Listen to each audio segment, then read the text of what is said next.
Hello everyone, आप सभी का स्वागत है फिर से हमारे एक और नए वीडियो में। और आज हम बात करने वाले हैं हीरोपंती 2 के बारे में। जैसा आप सब लोग जानते ही होंगे कि हीरोपंती 2 हीरोपंती का सेकंड पार्ट है, तो ये ज़रूरी नहीं कि हीरोपंती 2 देखने के लिए आपको पहला पार्ट देखना पड़े, क्योंकि दोनों में कोई कनेक्शन ही नहीं है। वो हीरोपंती की स्टोरी अलग थी और इस हीरोपंती 2 की स्टोरी अलग है। तो चलिए ज़्यादा वक्त न लेते हुए शुरू करते हैं आज का ये video.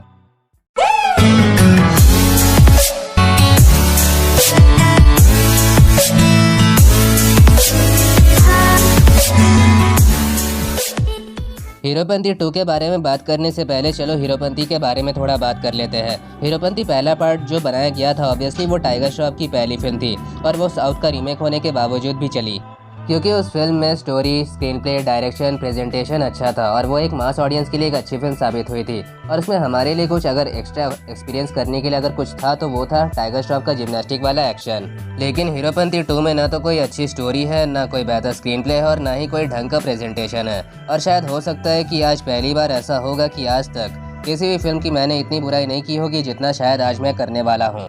So please tiger Shroff के फैंस गालियाँ मत देना, क्योंकि मैं जो कुछ भी बोलने वाला हूँ सब कुछ रिव्यू के बेसिस पे बोलूँगा। इस फिल्म की सबसे बड़ी कमज़ोरी जो मुझे लगी वो थी इस फिल्म की कहानी। ऐसा नहीं है कि आइडिया बुरा था फिल्म का, उस आइडिया से जो कहानी इन्होंने निकाला है वो कहानी ही बहुत कमज़ोर थी। कहानी पे अगर और अच्छे से काम किया हुआ होता तो शायद कहानी को और अच्छे से पर्दे पे दिखाया जा सकता था। और अगर मैं स्क्रीन प्ले की बात करूँ तो स्क्रीन प्ले इतना ख़राब है कि शुरू के स्टार्टिंग पार्ट से लेके इंटरवल तक मैं ये सोच रहा था कि अब कुछ होगा, अब कुछ होगा, अब कुछ होगा, मगर कुछ हुआ ही नहीं। जैसा कुछ मैं एक्सपेक्ट कर रहा था वैसा कुछ भी देखने नहीं मिला। और फर्स्ट हाफ में बार बार ऐसा हो रहा था कि थोड़ा बहुत एक्शन दिखाया, फिर हीरो हीरोइन का ड्रामा दिखाया और फिर बीच में थोड़ी बहुत विलन की झलक। ये तो छोड़ ही दो, अगर आप एक्शन के लिए भी फिल्म देखने जा रहे हो तो हो सकता है कि आपको थोड़ा बहुत एक्शन पसंद आए, पर कुछ कुछ जगह पे एक्शन इतना इलॉजिकल हो जाता है कि आप सोचने पे मजबूर हो जाओगे कि आखिर ये हुआ कैसे। चलो मैं इसका आपको छोटा सा एक एग्जांपल देता हूँ। जैसे एक चलती ट्रेन में बड़ा सा एक लग्जरी कार उसी ट्रेन से जा टकराती है और उल्टा ट्रेन ही डिस्ट्रॉय हो जाता है और कार अंदर घुस जाती है ट्रेन के, और कार में ना के बराबर डैमेज नज़र आता है। बताओ भाई, ये भी कोई एक्शन है? कोई तो लॉजिक होना चाहिए ना। चलो ये भी जाने दो, ट्रेन के सामने जब टाइगर श्रॉफ खड़े रहते हैं और उनके सामने ढेर सारा बॉम्ब पड़ा हुआ रहता है, वो सब ब्लास्ट होने वाला होता है। लेकिन वो ब्लास्ट होने के बाद भी टाइगर श्रॉफ को ना तो ज़रा सी खरोच आती है और ना ही उनका स्मार्टफोन डिस्ट्रॉय होता है। अगर कुछ डैमेज होता है तो बस उनका सूट डैमेज होता है। वैसे इन्होंने ये स्मार्टफोन खरीदा कहाँ से? चलो ब्लास्ट में भी डैमेज नहीं हुआ। फिल्म के सेकंड हाफ के बारे में अगर मैं बात करूँ तो फिल्म का सेकंड हाफ भी कुछ कुछ जगह पे ठीक लग सकता है, मगर वो इतना भी फिर भी कुछ इम्प्रेसिव नहीं महसूस होता। मतलब कुछ हद तक मुझे बोरिंग ही लग रहा था। और क्लाइमेक्स की बात की जाए तो क्लाइमेक्स भी कुछ ठीक ठाक ही था, मतलब उतना ज़्यादा कुछ एक्स्ट्राऑर्डिनरी नहीं बोल सकता, मतलब ओके टाइप। और अगर हम परफॉर्मेंस वाइज अगर हम बात करें तो इसमें कास्ट मेंबर्स की कोई गलती नहीं है। मैं यहाँ दोषी अगर किसी को ठहराना चाहूँगा तो वो सिर्फ और सिर्फ डायरेक्टर और मेकर्स को ठहराना चाहूँगा, जो परफॉर्मेंस इसमें एक्टर एक्ट्रेस से निकाला गया है उसके लिए। और चलो हम यहाँ मान भी लेते हैं कि टाइगर श्रॉफ और नवाज ने काफ़ी अच्छा काम किया है, दोनों ने अपनी तरफ से 100% एफर्ट लगाया है। हाँ, मैं हवा में बात नहीं कर रहा हूँ, दोनों ने सच में बहुत मेहनत की है, दोनों ने 100% अपनी तरफ से एफर्ट लगाया है। लेकिन बाकी कई सारे एक्टर्स की एक्टिंग को फिल्म में पूरी तरह से वेस्ट ही कर दिया गया है। और मैं तारा सुतारिया के बारे में क्या ही बोलूँ, उनका कैरेक्टर इंपॉर्टेंट तो है, पर जब भी वो कॉमेडी करती हुई नज़र आती है तब मुझे उनके कैरेक्टर से क्रिंज वाली फीलिंग आ रही थी। उनके किरदार को सही से लिखा ही नहीं गया है। और तारा सुतारिया के डायलॉग्स के बारे में अगर मैं बोलूँ तो कई पर तो उनके डायलॉग से मुझे डबल मीनिंग वाली वाइब्स आ रही थी।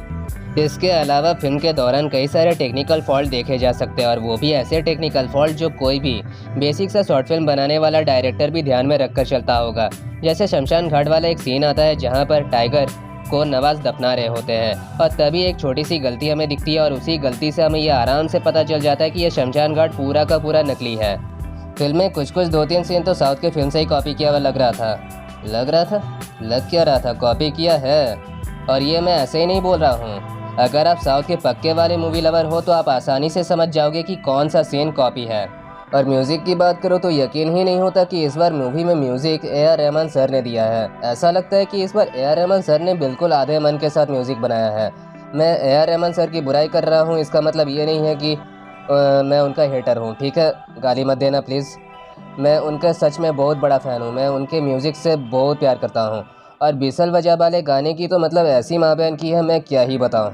और गानों का प्लेसमेंट भी इतना गलत है कि मतलब कहीं से भी कोई भी अचानक से गाना शुरू हो जाता है। और अगर डायलॉग्स की बात की जाए तो डायलॉग्स अच्छे हैं, डायलॉग्स बुरे नहीं हैं, उसमें आपको मज़ा आएगा। डायलॉग्स के बारे में मैं झूठ नहीं बोलूँगा, डायलॉग्स अच्छे हैं। खैर छोड़ो, और ज़्यादा कुछ नहीं बोलूँगा क्योंकि गलती इतनी सारी है फिल्म के अंदर कि मैं अगर बताना शुरू करूँगा तो वीडियो बहुत लंबी हो जाएगी। मतलब मेकर्स ने मेहनत तो की है फिल्म में, लेकिन बहुत गलत जगह पर मेहनत की है। ओवरऑल एक लाइन में बोलूँ तो ये फिल्म सिर्फ उन्हीं लोगों को पसंद आ सकती है जिन्हें logic, story, screen play, presentation जैसे चीज़ों से दूर दूर तक कोई मतलब नहीं है। सिर्फ टाइम पास के लिए फिल्म देखना चाहते हैं या सिर्फ टाइगर श्रॉफ का सिर्फ एक्शन देखना चाहते हैं। और हीरोपंती 2 को डायरेक्ट भी अहमद खान ने किया है, तो मैं उनसे सिर्फ एक ही सवाल पूछना चाहता हूँ, सर क्या फिल्म बनने के बाद आपने खुद से एक बार नहीं देखा फिल्म की फिल्म कैसी बनकर तैयार हुई है?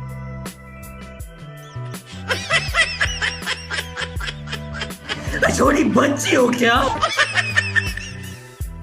डायरेक्टर अहमद खान से मेरी बस एक छोटी सी रिक्वेस्ट है कि अगर नेक्स्ट टाइम कोई भी फिल्म बनाए तो थोड़ी अच्छी स्टोरी और टाइट स्क्रीन प्ले के साथ बनाए, और हाँ, थोड़ी इलॉजिकल चीज़ों को भी अवॉइड करें। तो बस आज की वीडियो में बस इतना ही। तो ये था मेरा पर्सनल ओपिनियन हीरोपंती 2 के बारे में। वैसे आपने ये फिल्म देखी या फिर नहीं, हमें ज़रूर बताइएगा, और अगर देख लिए तो आपको कैसी लगी ये भी हमें ज़रूर बताना। तो मिलते हैं फिर से किसी नई वीडियो के साथ, तब तक के लिए stay happy, stay safe and keep smiling. Bye bye.